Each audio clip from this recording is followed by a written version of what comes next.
We've got another nickel hunt and album filled episode. This is episode 46 with boxes 74 and 75. That being said, we've got a problem.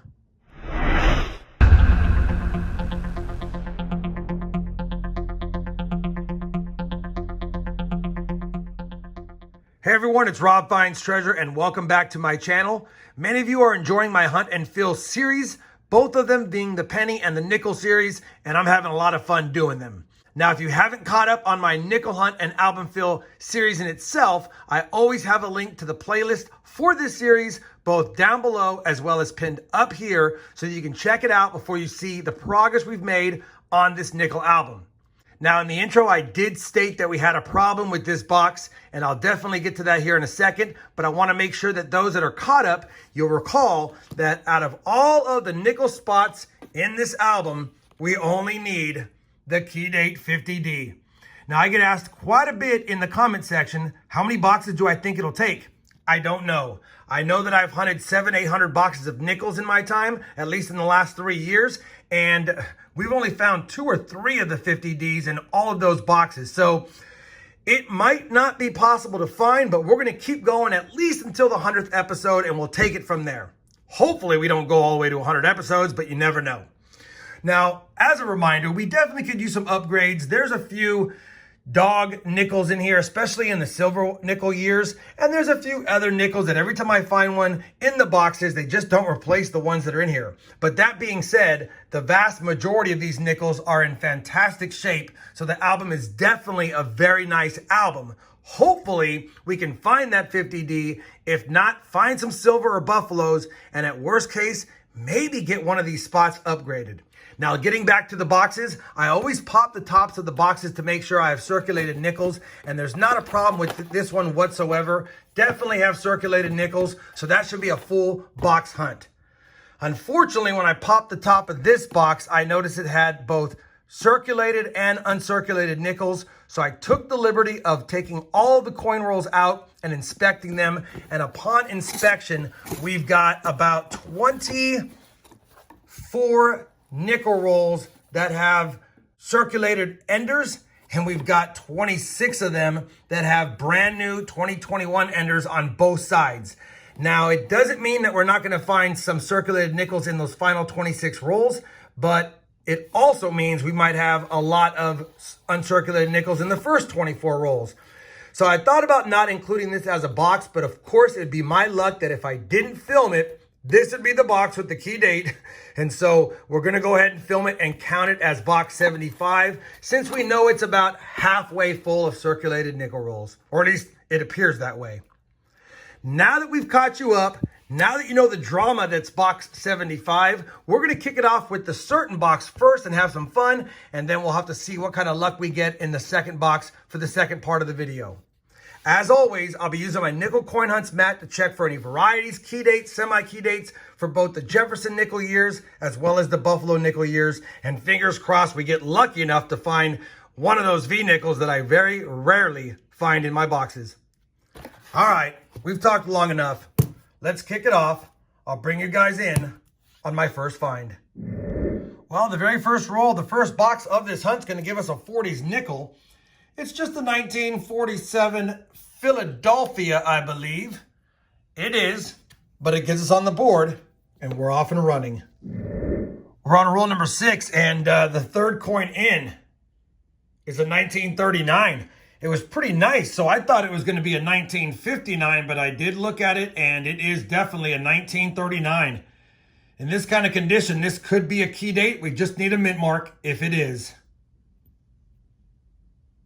And I don't see a mint mark. Let's just double check.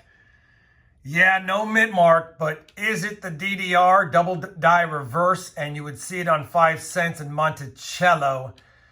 And it's not there. It's a pretty nice 1939 Philly though. Maybe it'll upgrade. We'll have to take a peek, but I'll take it either way. Second year Jefferson nickel. Roll number 10. We do have our first foreign find, and it's going to be a Canadian nickel. And it is a 1997 Canadian nickel with the beaver on the back. Roll number 17, another 40s Jefferson. 1949, that might be a Denver. And it is, and I don't see the D over S, just some damage, but still another 40's fine nonetheless. Well, roll 27 has a find. I wasn't going to show it, but it is a find nonetheless. It's a really damaged 1947 Philadelphia.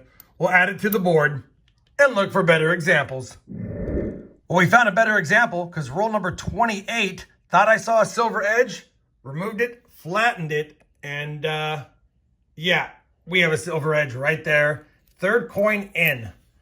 This is going to be a 1943 Philadelphia, so we can check it for that 3/2 over date, which, let me just take a closer look at this.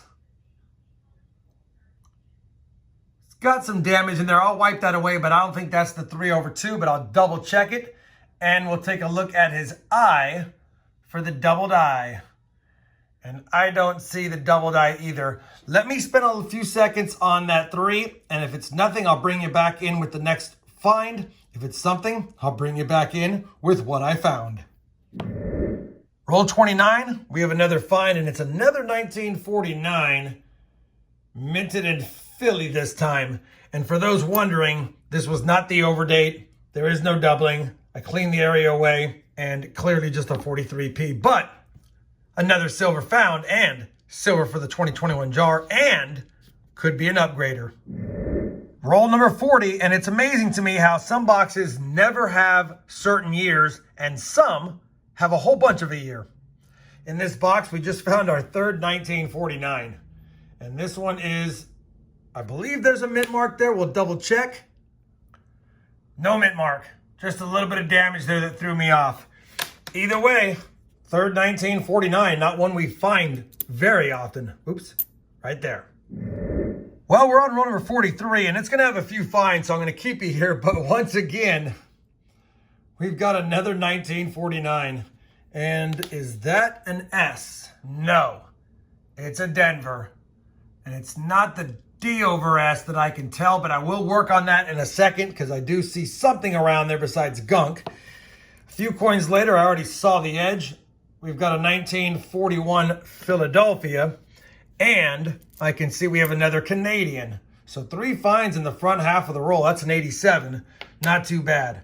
Let me take a look at that 49D, and I'll bring you back. Nothing doing on the 49D.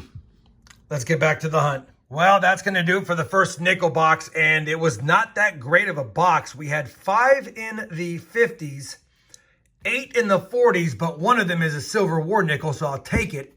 1 in the 30s, a pretty nice 39p, and 2 Canadians. 16 finds, a lot less than what I normally like in a box, and we know that's going to be a tough hunt, I'm going to assume, based on the number of uncirculated rolls. But we've got to hunt it just in case, so I'm going to continue the hunt. Let me clear this out of the way, and I'll start cracking rolls. And I think what I'm going to do is crack all of the uncirculated looking rolls first. That way, once I finish those, I can bring you in, unless we have a find within them, of course. All right, I'll be back with our first find of box number 2. Well, we've meticulously combed through the first 26 rolls of the uncirculated rolls, and I will tell you there is a few coins within here. Almost in every roll, there was like 1 or 2. Some rolls had none, some rolls had 4, but typically all the rolls were pretty much uncirculated, save for a few of them at the most.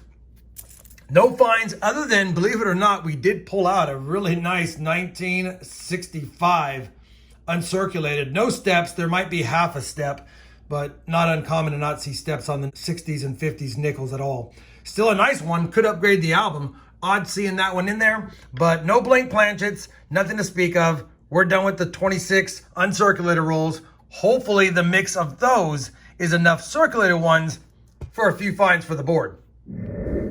Roll 28 of box 2, and we're actually going to have a find. This is going to be a 1940 Philadelphia.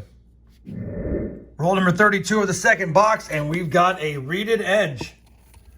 And in my experience in nickels, typically that's a foreign coin and maybe a Swiss Helvetica. We're guessing, but we're looking.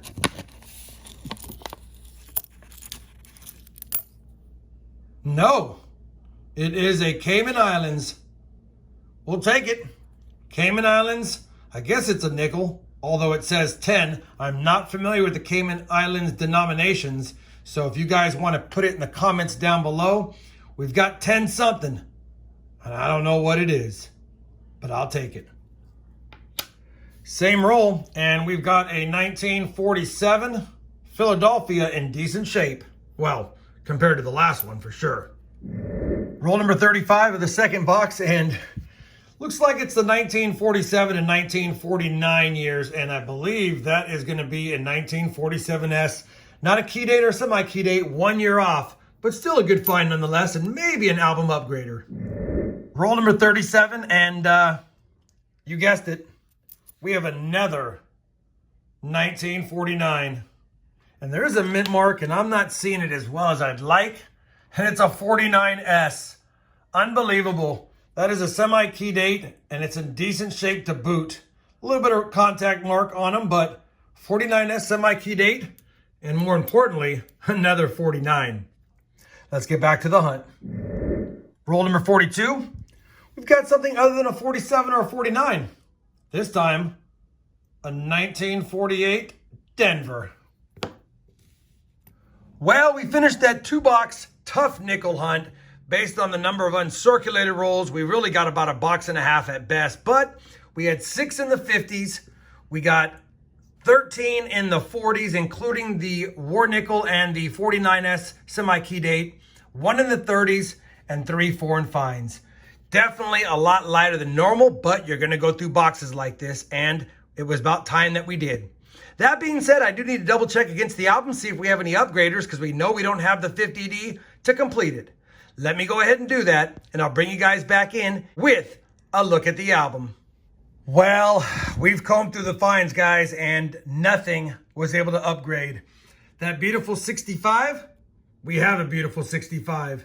The 49S, we already have a pretty nice one.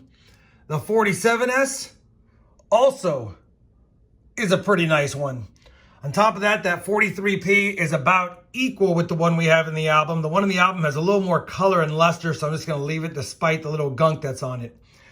Even the 1939P in the album is pretty nice, so definitely not needing the upgrade either. So no upgrades, no additions, but still a fun 2-box hunt despite being tough, and you can tell by the uncirculated carnage here how tough it was.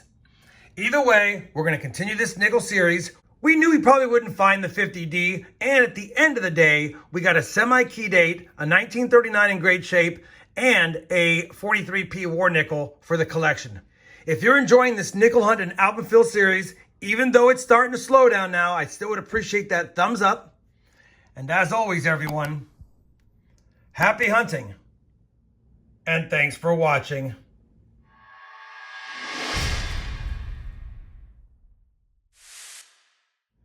No finds for the album, but something for the silver jar. And that makes him happy.